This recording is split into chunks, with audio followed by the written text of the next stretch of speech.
This is what bad audio sounds like. This is what really bad audio sounds like.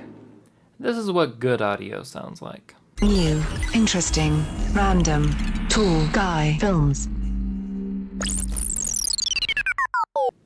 Audio is one of the most important parts of film. Bad audio will ruin a film much faster than bad video will. That's why properly handling your audio in post-production will go a long ways to making people enjoy your film. Handling audio in post-productions happens in 3 phases: matching, mixing, and mastering.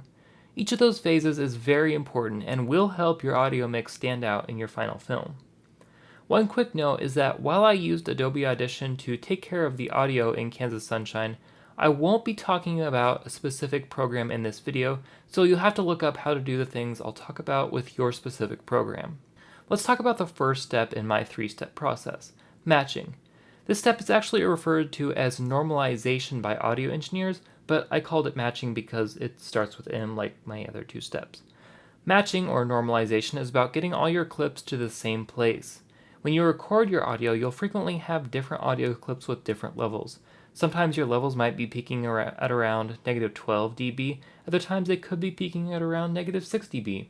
With normalization, the goal is to get all your clips to peak at the same level, which makes audio mixing much easier. The tools to do that are amplification and compression. When you first start the normalization process, you want to determine the level you'll normalize all your clips to. I would recommend making this as high as possible, so somewhere around between 0 and -3 dB. Then you just have to amplify all your clips to get to this level. Sometimes certain parts of an audio clip might be louder than the rest of the clip. For example, someone shouting or a door loudly shutting. In those scenarios, you can't get your clips normalized without either having most of the clip be too quiet or distorting the louder parts of the file. This is where compression comes in.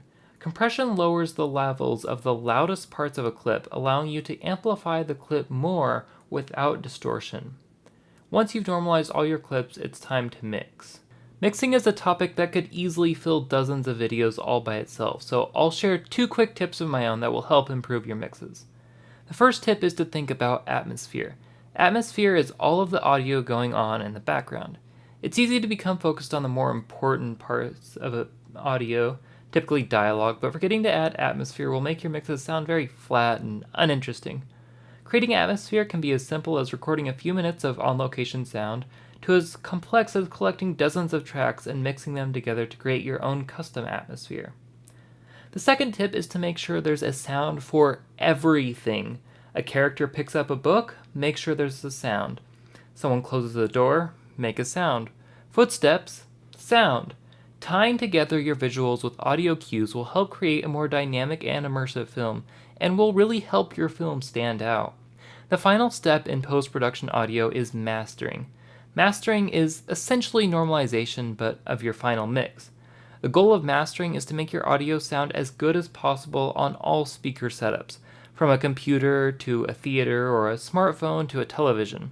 Mastering is essentially the audio equivalent of a colorist. The 2 main tools used in the mastering process are an equalizer and a compressor. Equalization in mastering is to balance a mix and help match it to the feel of a particular film.